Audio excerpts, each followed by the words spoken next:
If you're into motorcycle racing, you've definitely seen racers backing it in, where they go into a corner with the rear end sticking out and then straighten it out into the apex of the corner.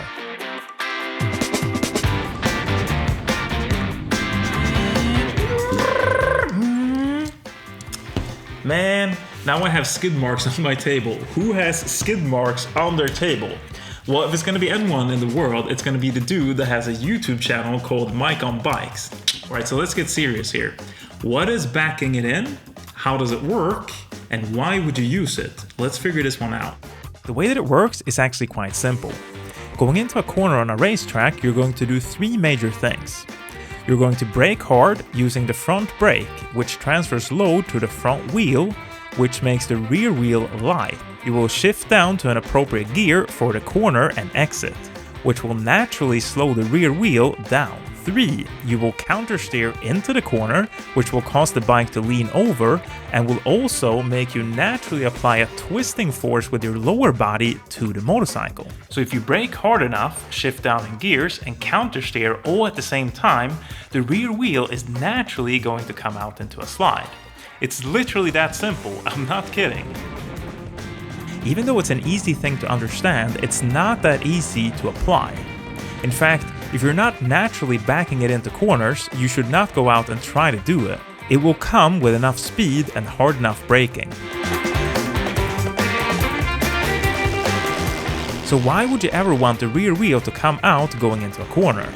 Well, the reason is that you can brake later going into tight corners using this technique, because you can position a bike towards the exit of the corner by letting the rear wheel come around.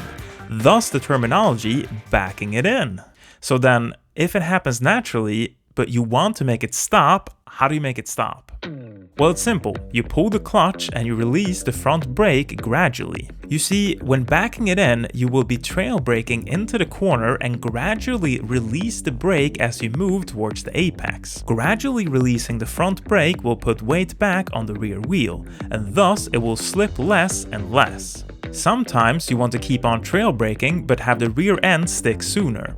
Then you would pull the clutch in slightly, which realigns the motorcycle. This is also how you precisely position the bike towards the exit.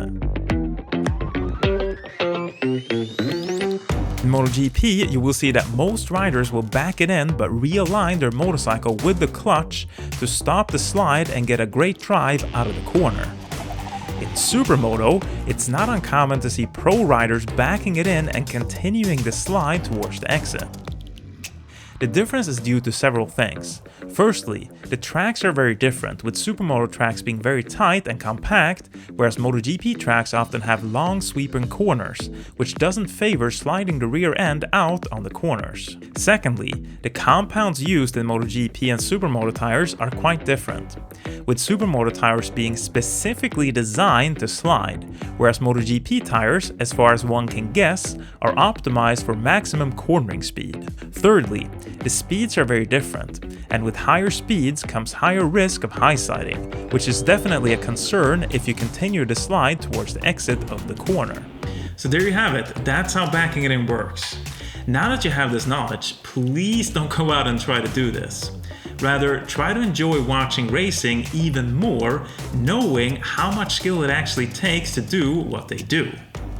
So that's it for today, over and out.